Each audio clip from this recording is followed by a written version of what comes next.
ना लालू जी ने कभी आरक्षण दिया और ना कभी कांग्रेस पार्टी ने आरक्षण। तब भी भाजपा के समर्थन से इस देश में मंडल कमीशन लागू हुआ। नरेंद्र मोदी जी की सरकार ने की। बिहार में भी एनडीए की सरकार ने महिलाओं को 50% से अधिक आरक्षण देने का काम किया। तुम्हारे परिवार के लोग प्रधानमंत्री बन रहे हैं, सुपर प्रधानमंत्री बन रहे हैं, सांसद बन रहे हैं। इस देश की गरीब महिला कब सांसद बनेगी?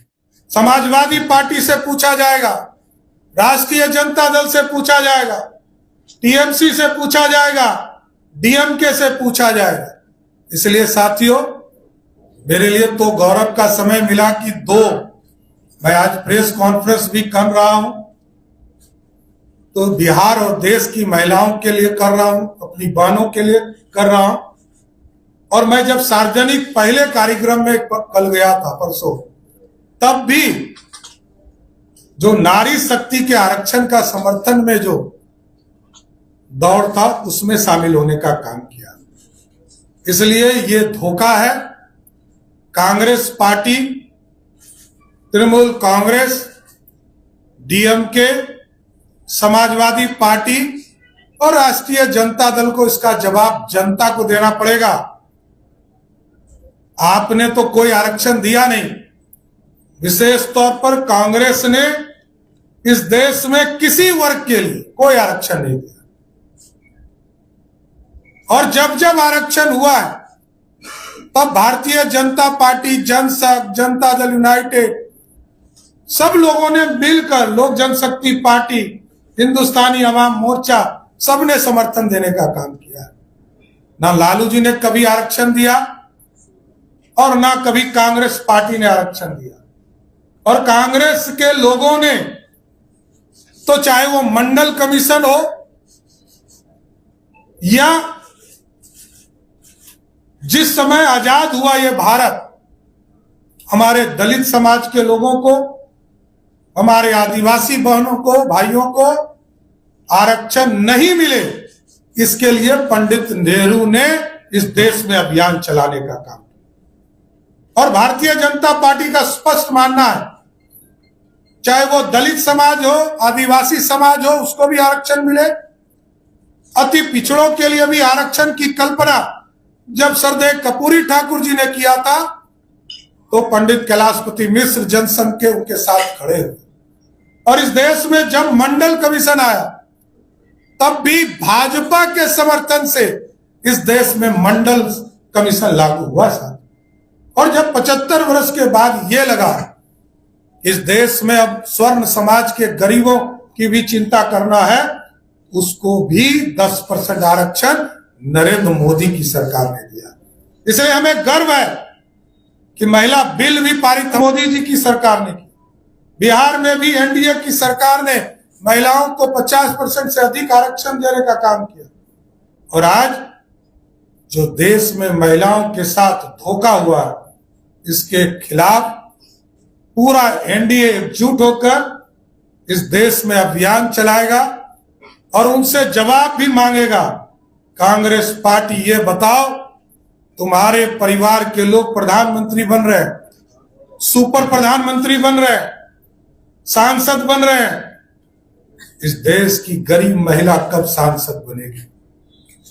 समाजवादी पार्टी से पूछा जाएगा, राष्ट्रीय जनता दल से पूछा जाएगा, टीएमसी से पूछा जाएगा, डीएमके से पूछा जाएगा। इसलिए साथियों, मेरा स्पष्ट मानना है कि इस लोकतंत्र में काला अध्याय का दिन था, जब महिला बिल को, नारी शक्ति के आरक्षण को रोकने का काम यूपीए के लोगों ने किया। इसलिए मैं फिर से ये जरूर आश्वस्त करता हूं कि जिस तरह प्रधानमंत्री जी ने राष्ट्र को संबोधित करते हुए स्पष्ट तौर पर कहा है कि नारी शक्ति के ताकत को हर हालत में देने का काम नरेंद्र मोदी की सरकार करेगा, ये मैं आश्वस्त करता हूं कि बिहार और देश की महिलाएं मुख्य धारा में जोड़ने का काम करेगी। ये पहली घटना थी जब कांग्रेस, तृणमूल कांग्रेस, डीएमके और समाजवादी पार्टी जैसे लोग खुशी मना रहे थे। दुनिया ने देखा है पहले भी कि लालू प्रसाद जी पहले भी बिल को पढ़वाने का काम करते थे, और इस बार तो खुल्लम खुल्ला जिस तरह लोकतंत्र में अपनी घर की बेटी तो सांसद बन जाए, लेकिन दूसरे की बेटी, बहन, परिवार कोई सदस्य नहीं बन सके। सिर्फ यही चिंता है। राहुल गांधी जी की बहन सांसद बन सकती है, लेकिन उत्तर प्रदेश से 1/3 सीट पर बहनें चुनाव जीत कर जाए, ये कांग्रेस नहीं मान सकता है। समाजवादी पार्टी में अखिलेश यादव जी की पत्नी चुनाव जीत सकती है, लेकिन वहां से 40 सांसद चुनाव जीत कर जाती बहनें, ये होने देने के लिए इन लोगों ने रोका। संविधान संशोधन में के लिए विधेयक लाने का काम किया गया, परिसीमन विधेयक आना था, केंद्र शासित प्रदेश कानून संशोधन आया, 3 बिल आने थे और तीनों का खिलाफ इन लोगों ने किया। यह स्पष्ट संदेश देता है कि आज यदि बिहार में विधानसभा में मात्र 29 विधायक है, माननीय हमारी बहनें, और यदि यह बिल पारित हो जाता तो 122 विधायक कम से कम होते, उससे अधिक ही होता, क्योंकि बिहार ने इसका प्रयोग किया। आदरणीय नीतीश कुमार जी और आदरणीय प्रधानमंत्री नरेंद्र मोदी जी लगातार महिलाओं को आगे बढ़ाने का काम कर। बिहार में जब एनडीए की सरकार बनी थी 2006 में, तो यहां महिलाओं को 50% आरक्षण पंचायती राज और नगर निकाय में देने का काम किया गया। और आज मुझे कहते हुए खुशी हो रही है कि बिहार में 50% आरक्षण है, लेकिन बिहार में 59% से अधिक महिलाएं चुनाव जीत कर आ रही है। और यदि यह बिल पारित हो गया होता, लोग कहते हैं कि बिल तो पहले पारित हो गया, अरे हम तो एश्योर कर रहे थे, गारंटी दे रहे थे।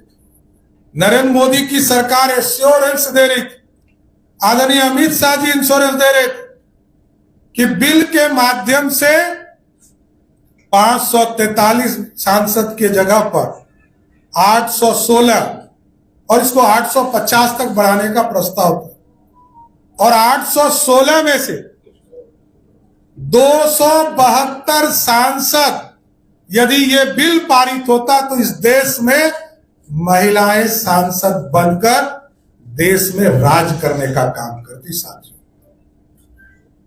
दुर्भाग्य है कि ऐसे विरोधी इस देश में, हमारे लिए सारे जहां से अच्छा है, इस भारत को बढ़ाने के लिए हम आए।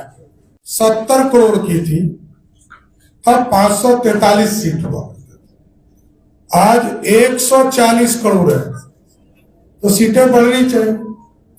और बहनों के लिए तो सीट बढ़ ही रहा था ना। यदि ये बिल पारित होता तो 272 सीटों पर सिर्फ महिला जीत कर आती। आज बिहार में मात्र 4 सांसद हैं, और यदि यह बिल पारित होता तो पहले दिन गारंटी होती कि बिहार से 20 सांसद हमारी बहनें चुनाव जीत कर जाए। इसलिए इसमें खोट क्या है? हम ज्यादा हिस्सा देना चाहते हैं। प्रधानमंत्री जी का स्पष्ट मानना है कि महिलाओं का सम्मान बढ़ाना है, हम ज्यादा हिस्सा देना चाहते हैं, और आबादी बढ़ी है इसलिए अधिक सीटों पर जीताना चाहते हैं। टाइमिंग को लेकर सवाल खड़ा कर रहा हूं। और आगे कांग्रेस पार्टी का कहना है कि बीजेपी को पता था कि ये बिल पास नहीं हुआ, इसके बाद आप लोग सिंपैथी करके इसका गेन जो है बंगाल और बाकी राज्यों में चुनाव में लेंगे, क्योंकि उनको पता था कि नंबर्स नहीं है आपके पास। देखिए, प्रत्येक 5 महीने में प्रत्येक बार चुनाव है इस देश में। 4 महीने 5 महीने में एक चुनाव आ जाता है। आदरणीय प्रधानमंत्री जी इसी के लिए इस पूरी व्यवस्था को खड़ा कर रहे हैं। मामला सिर्फ एक ही है, महिलाओं का सम्मान हुआ या अपमान हुआ। अपमान हुआ, इसका जवाब कांग्रेस और महागठबंधन के लोगों को देना होगा। ममता बनर्जी की जिस तरह का अटैक हो रहा है कि जो बिल पास नहीं हुआ तो बीजेपी का डाउनफॉल शुरू हो गया, बीजेपी डिवाइड करना चाह रही है सोसाइटी को, तो ममता बनर्जी काफी अटैक कर रही है बीजेपी पर इस मुद्दे पर। इस मामले में ममता दीदी क्या अटैक करेगी? कहां से डाउनफॉल होगी? मामला जब सम्मान, हम तो जीत ही गए, 2/3 नहीं था हमारे पास वोट, हम सहयोग मांग रहे थे, कांग्रेस पार्टी से सहयोग मांग रहे थे, नहीं दिया, उनका अपमान होगा ना, जनता उनसे हिसाब पूछेगी। हम तो 298 सांसदों ने वोट किए और टीएमसी के 28 लोगों ने विरोध किया, इसका जवाब ममता दीदी को देना होगा। आज ये कह रही है सर कि बहुमत पूरा नहीं करके क्रेडिट के लिहाज से ये लाया गया, और दक्षिण के राज्य कह रहे कि हमारी जनसंख्या हमने नियंत्रण रखा, तो हमारा गुनाह नहीं है कि बाहर जो उत्तर बिहार के उत्तर जो देश के जो राज्य है वहाँ जनसंख्या बढ़ा तो वहाँ की फिर सीटें बढ़ जाएंगी, हमारे सीटें नहीं, एकदम कोई झूठ फैला रहा है। कर्नाटक में 28 सीटें और वर्तमान प्रतिशत जो है 5.15 है, ये बढ़कर 42 हो रहा था, और उसके जो प्रतिशत है 5.14%, मतलब 0.1, हम 50% सीटें उनके हम ही बढ़ा रहे। जहां तक तमिलनाडु का सवाल है, जो दक्षिण की बात आपने किया, 39 सांसद अभी हैं और वहां 7.18% है, और अभी जब बढ़ता तो 59 होता, जो बढ़कर 7.23 हो जाता, अधिक हो जाता। तो इस तरह का कोई भ्रम नहीं है, सभी राज्यों को। हाँ, वो हम जान रहे थे कि आप कोटा पे जरूर चर्चा करें। देखिए, पहले आरक्षण तो लागू हो जाए, फिर उसकी चर्चा भी करेंगे। अरे बिल क्यों फाड़ना चाहते हैं? राजद की प्रवृत्ति रही है बिल फाड़ने का। राजद तो कह रहा है मुख्यमंत्री जी की एनडीए को अधिक सीट देना चाहिए था चुनाव में, बिहार का जो चुनाव हुआ, भैया का सम्मान करते हैं। एकदम यही तो कह रहा है, श्योर हो जाएगा। जिसने नहीं दिया वो गारंटी हो जाएगा, यही तो कह रहा हूं। सब पार्टियों ने नहीं दिया है, ये मैं जानता हूं। मैं तो यही कह रहा हूं कि आज 29 विधायक मात्र है, और ये बिल पारित हो जाता तो 122 तो पक्का बहन ही जीत कर आती। बहुत बहुत धन्यवाद।